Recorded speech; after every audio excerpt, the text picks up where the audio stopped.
Welcome to MTN Outdoors.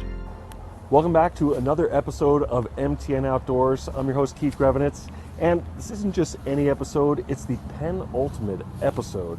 It's the second to last episode that there will be of MTN Outdoors.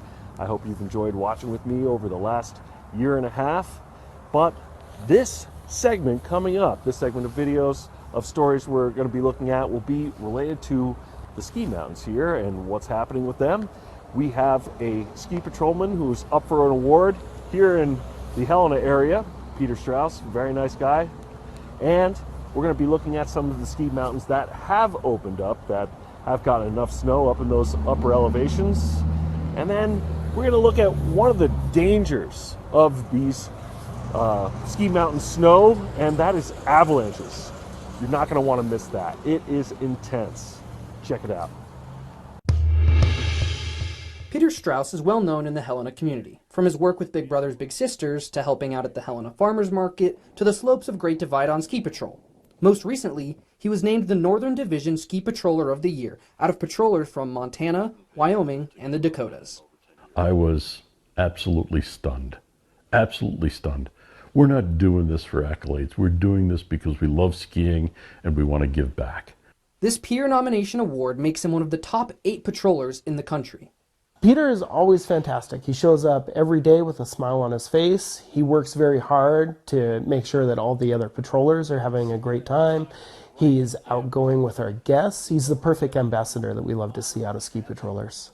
Strauss helped create the Great Divide Ski Patrol Foundation to fund a new ski patrol building, which opened in 2023, and buy safety equipment for the patrol to better help the Great Divide community. Strauss has been skiing for over 6 decades. For the last 10 years, he's volunteered with Ski Patrol, combining 2 of his favorite things. I also have a need to help people. I love skiing so much. I want everybody to enjoy it as much as they possibly can. Sometimes they need some help. I'm happy to do that. There's around 30 volunteer members on the Great Divide Ski Patrol. It requires taking medical training and knowing the mountain, with duties ranging from giving directions or potentially saving a life. At the end of the day, Strauss says Ski Patrol is a team effort and is proud to serve his community alongside some truly remarkable individuals. People should take care when they hit the slopes at Great Divide, but if something does happen, patrollers like Strauss will be there.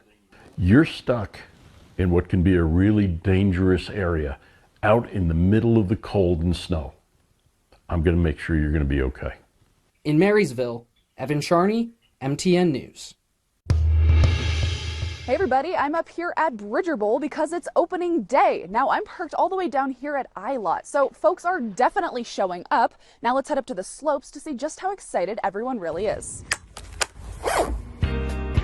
After getting my new pass and testing out Bridger's new gate system, I hopped on Sunnyside and was off. My first ride up, I met Hayden, who was not quite on his first ride up. This'll be 10? 10? Yeah. When'd you get up here?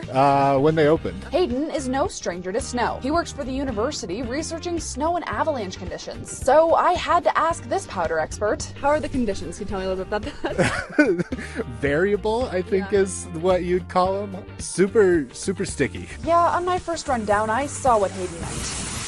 But back up I went, this time hopping on Virginia City, where I met Melanie, who celebrates Bridger Bowl opening day for a few reasons. My birthday's tomorrow. I feel like my birthday's always opening weekend, so I'm like, I gotta get up there, you know? Sadly, there was a birthday bummer for Melanie. When she woke up Friday morning, she saw Bridger Bowl had closed half of their lifts due to lack of snow. Man, I was so disappointed. I was like, no way. The only lifts spinning this opening day were Sundog, Sunnyside, Virginia City, Alpine, and Bridger Midway. But it's alright. Melanie still had fun getting her turns in. In fact, I ended up riding up with her again on the next lift. Hey guys. How was that run? It was good. It was fun. You know, I tried to do a little jumps off of the slush, so yeah. Next, I headed to the Alpine area where I met Gabriel. Where have you been so far today? Everywhere you can go. Who is quite the skier. You told me a very fun fact. How long have you been skiing consecutively? 218 months in a row. That's more than 18 years of consecutive skiing every month. Gabriel tells me he hits the Beartooths in the summer, but when winter season comes around, Bridger is where he loves to be. It's awesome and it's fun and And we're here. And we're here. The general consensus between all the skiers I talked to for this opening day. Are you excited Bridger's open? Oh yeah. I am stoked that ski season is here, yeah. I can't say bad things about Bridger Bowl. I love Bridger Bowl, you know? At Bridger, Cassidy Powers, MTN News. Rain or shine, Snow Bowl diehards showed out for opening day. You guys ready? I think I got up at like 6:45. North of Missoula, skiers and snowboarders lined up early to get first chair of the year. It's so exciting to be here. I think it's always like the first day of anything is fun. Friday through Sunday, Grizzly Lift and Snowpark Chair are running. Those start spinning at 10 each day. Every year we have our engineers come out to inspect all the lifts. Forest Service comes out, does their inspection, so everything's ready. We just need that snow. Runs saw some work in the off-season, with crews putting in more than 600 hours. All groom runs were worked on, and then for the diehards, we actually got Grizzly Shoot done, so a lot of people are pumped for that. While opening day's snow was wetter, that may bode well for kicking off the ski area's 71st season. The rain actually helps to make it heavier, and then it's going to freeze nicely and just make a really good base snow for the rest of the season. But riders are eager for more snow. It's supposed to be a La Nina year, supposed to get a lot of snow, so it should be pretty good here this next storm cycle. And the powder may arrive soon. Supposed to be next week, middle of next week, we're supposed to get cold air instead of hot atmospheric river. Once the snow starts to stack up, Snow Bowl will open more terrain, the Lavelle and Transporter lifts, and begin normal hours. In Missoula, Emily Brown, MTN News. Every year, snowmobilers brave the elements and take on the risk of avalanches as part of their winter season fun. But some snowmobiling adventures quickly become dangerous.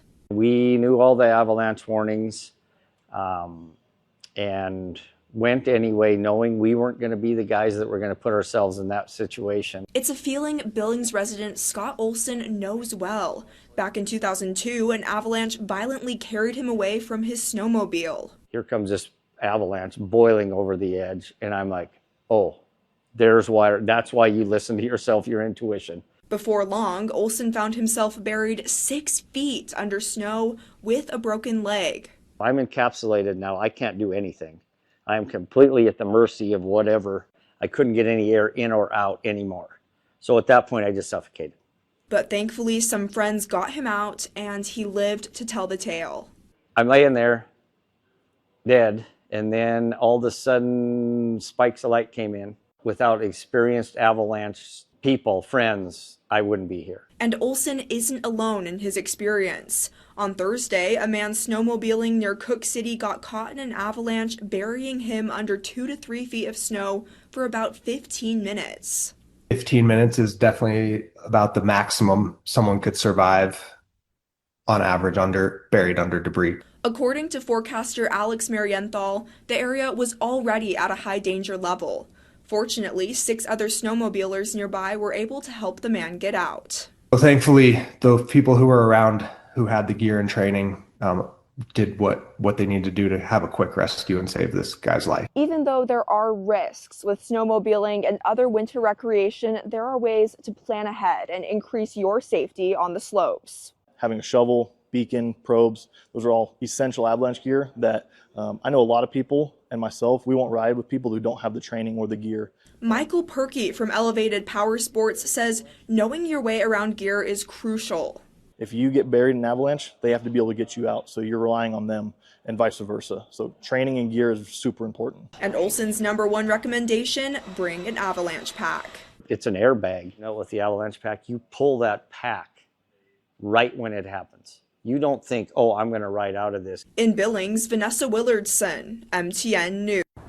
Welcome back to MTN Outdoors, and one of the big things that we've covered here always for you is weather, because in Montana we can have some very extreme weather, and especially heading into the winter where we have big snows, winds, and storms.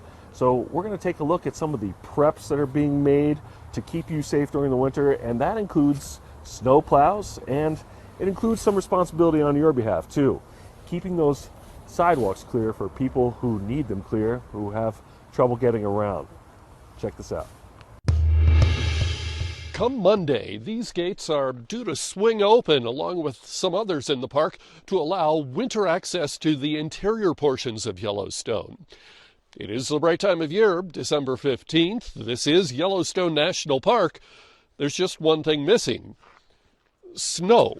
There's not much of it this year, but Park Superintendent Cam Shawley tells me that doesn't matter. The park will be able to open on time. We've got a plan. We've got terrific operators. And we've got 23 over snow operators. A lot of them have switched over the years to the low pressure tires, which can drive on pavement or snow. And so those operators will come in just as normal. This is what it's likely to look like when park workers open the gates on Monday. Snow or not. And it's looking a lot like not right now. Here in Mammoth, there's almost no snow at all. There's just a little more at the most popular park entrance in West Yellowstone, and there's no appreciable snow in the forecast until at least Tuesday. But this has happened before, and everyone's prepared.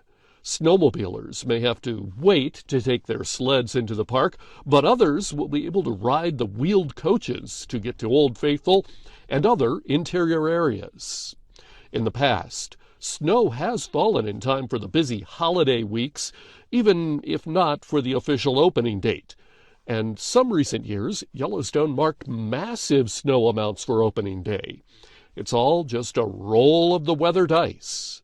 In Yellowstone National Park, I'm John Shearer for MTN News.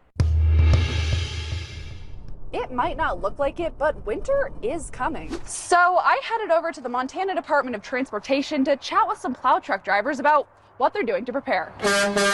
What are we looking at here? This portion is just your standard everyday plow truck. If you couldn't tell by the accent, Philip Shepard is from Tennessee. He's worked with heavy equipment his entire life. So when he moved to Montana 4 years ago, Joined up with MDT and loved every minute of it. as a tow plow operator, which you may have noticed is a little different than a regular plow truck. And instead of just doing one lane, I'm clearing 2 lanes. We're making one truck do the work of 2. How long / how many miles can you drive for? The most that I have ever run, probably about 460 miles. That's some serious snow removal. But Philip lives outside of Columbus, Montana, so you may be wondering what he's doing working all the way over here in Bozeman. They needed help in Bozeman this year. They just, for as big a section as it is, they just don't have enough people hired right now to keep the roads cleared off. Philip will be helping out MDT's Bozeman division this winter for 12 weeks, on and off. And he's not the only one. In the last few years, we've had rotating staff from across the state volunteer to come to Bozeman to help us because of the high cost of living. Staff has really been a struggle for us in this area.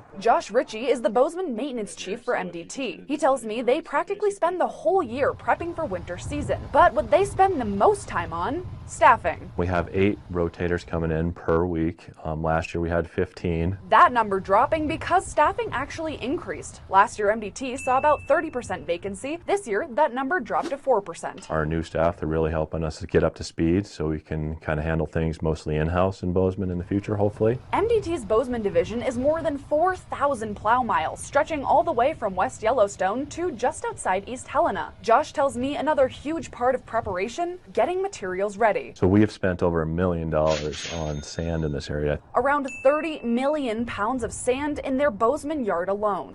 That's a lot of sand. But as Phillips says, it's worth every penny to ensure safe roads for everyone throughout the winter. When you take this job here, you've got to care about public safety. If we don't do our jobs the way we're supposed to and take pride in our work, people get hurt. In Bozeman, Cassidy Powers, MTN News. If you're like me, then there's nothing like going out into the forest and harvesting your own Christmas tree. And this year, the Bureau of Land Management is offering $1 Christmas tree permits to anyone who wishes. The Bureau wanted to reconnect families with their public lands and also offer a little bit of a financial break for families during the holidays. There are a couple things you should know before you harvest your tree, though. Not all trees are up for grabs, specifically Ponderosa pine, but trees like lodgepole pine, Douglas fir, and western larch are all fair game. In general, we try to encourage people to cut trees that look like they're in a thick area, that are in need of thinning, and just as a tree that makes sense in your home. It's also important to note that you need one of these, a permit. You can either get one online or by stopping in at the BLM's field office in Missoula. And, of course, it has to be within BLM land. I headed up John's route, but I have to go a quarter mile away from the road and stay a quarter mile away from the river. 1, 2, 3, 4, 5. Picking a tree can be simple, or you can go an extra mile. 100, 2,039. Oh. If you want to help manage the forest, however small it may be, then look for a grouping of trees that are rather small in size, and then look for one that has a rounded top, as this means it's struggling to grow. That looks rather round to me, wouldn't you say? By taking a tree like that, you free up resources for trees around it, hopefully for trees like ponderosa pine. It's fighting me. I know, kitty girl. There we go. Woo! In Missoula, I'm Zach Volheim. MTN News. It's a big hill. You're watching MTN Outdoors. Stay tuned for more Montana magic. When a winter storm rolls in, many of us just grumble about having to shovel the driveway. But for the thousands of Montanans with disabilities and our elderly neighbors who need a little bit of extra stability, an unplowed walkway can be more than just a nuisance, but a barrier. We're going to take a look at how something as simple as keeping a storefront clear can be the difference between getting out of the house and being stuck at home. We just want to make sure that the community is accessible for people. The city says downtown businesses must clear snow from the sidewalks in front of their stores by 9 a.m. the next business day or within 4 hours of snow ice deposit, whichever is shorter. For people that need to get to the doctor's office, get groceries, it's a challenge if they can't access them. According to Disability Rights Montana, 1 in 10 Montanans live with a disability. Advocates say clearing those paths to allow folks with disabilities to move around sends a message. All of those things communicate to people with disabilities, this is a place that you're welcome. While sidewalks may be clear, there are still other issues that can limit people, such as ramps from the sidewalk to street level. Because often what happens is the plows will come through and throw snow onto that curb cut, and that becomes a barrier even if your sidewalk is well plowed. Another factor, aside from sidewalks to keep clear, are parking lots. And we often hear sometimes that businesses do not have the parking lots clear, and navigating a wheelchair or pushing a wheelchair through that slush can be very difficult. Touchmark Senior Living staff say that snow safety and keeping hazards to a minimum is important for their 220 elderly residents who go into the Helena community on a regular basis.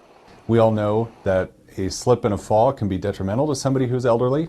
It can result in a bone break or a hip break, and unfortunately, a hip break is usually a sign of maybe a major decline that's on the horizon. Some advice for business owners: consider what your walkway feels like for someone using a cane, walker, or wheelchair. Small changes can make a big difference. Taking preventative steps like putting down ice melt before a storm, keeping shovels or other snow removal tools easy to grab, and checking the forecast to plan ahead can help keep entrances safer for everyone. In Helena, Evan Charney, MTN News. Illegal killing and waste of wild game continues to challenge law enforcement across the state, with poaching cases reportedly doubling over the past 2 decades, according to Montana Fish, Wildlife, and Parks. A lot of it's opportunistic. Josh Leonard is a game warden for Region 3 and says in his over a decade in the field, deer and elk are the most commonly poached species. When an animal is taken in violation of state law, it becomes unlawful, and that's essentially what poaching is. And although harvest numbers were lower this year and less animals were moving due to a warmer season, Region 3 still saw a lot of cases. You know, things like shoot from the road, waste and abandonment, overlimit of game animals, hunt without a license. The resulting replacement costs and loss of unpaid fines nationwide are estimated to be more than $1.4 billion annually, according to a study from the Boone and Crockett Club earlier this year. Despite these impacts, if the meat is still fit, it helps those in need. We're bound by statute that animal's got to be donated to the food bank. Study also illustrates that around 95% of big game poaching goes undetected. Poaching occurs every day.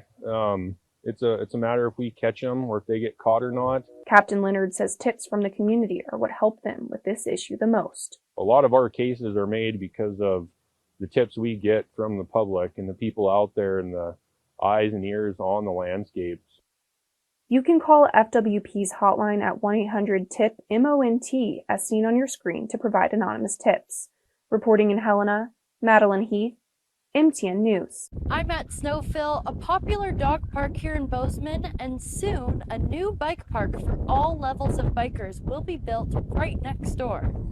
This park will add 5 miles of bike-specific trails and facilities that will enhance that community. I chatted with Chet Work, the executive director at Gallatin Valley Land Trust, or GVLT. Gallatin Valley Land Trust has long desired a mountain bike park for this community, and we felt like the community as well has been interested in it. GVLT, the City of Bozeman, and Southwest Montana Mountain Bike Association are moving forward with plans to build Bikeville, a new bike park for all ages and abilities. Gallatin Valley Land Trust shared renderings for the new Bikeville Community Bike Park. Just the terrain and the location is going to be well suited for younger and more beginner bikers rather than extreme mountain biking. You could be riding down a trail and there'd be clear signage to point you towards a beginner feature, an intermediate feature, or a more advanced feature. Work tells me they're still in the design phase and asked the community to weigh in and share what they'd like to see at Bikeville. So we're starting an engagement process to understand what features and elements of the park would be most valuable to the community. So I asked Work what some of the feedback has been so far from the public. The community is very excited. I think the proximity to town is really appealing to people, and bike paths that will lead you there so that you don't need a vehicle. Work tells me construction will begin in the spring and bikers will be able to start using some of the bike park's new features by the fall. In Bozeman, Gabrielle Cleveland, MTN News. Well, I hope you enjoyed this episode of MTN Outdoors. Like I said, sadly, it is the second to last episode that there will be. So if you want to check out that next episode, it'll be next week, airing on Sunday. And also you can find these on YouTube, on the MTN YouTube and KTVH YouTube. So I hope you enjoyed these episodes. I've really had a blast doing this show and putting it out there for you. Montana is an incredible state. There are incredible people, incredible weather, and the activities, come on, you know. Have a great one, guys. Merry Christmas and Happy New Year.